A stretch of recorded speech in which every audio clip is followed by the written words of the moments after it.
warbaahinta dalka Kenya ayaa sheegay in qaraxyo xooggan oo ay xigeen rasaas culus laga soo wariyay xaafadda Westland ee magaalada Nairobi ee waddanka Kenya.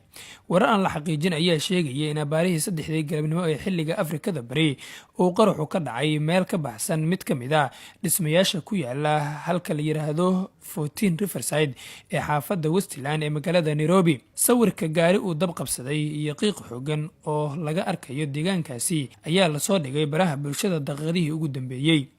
Dadku waxay ku xaniban yihiin dhismayaasha waxaana la soo warinayaa in qof Shiishyaan ah uu saaran yahay mid ka mid ah dhismayaasha dabaqa weerarku uu ka socdo.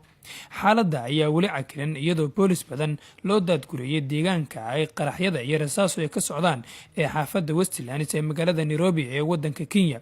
Ilaa hadda ma jirto wax faahfaahin ah oo laga hayo khasaaraha guud ee weerarkan qaraxyada iyo rasaasta ku bilowday ee ka socda xaafaddaasi.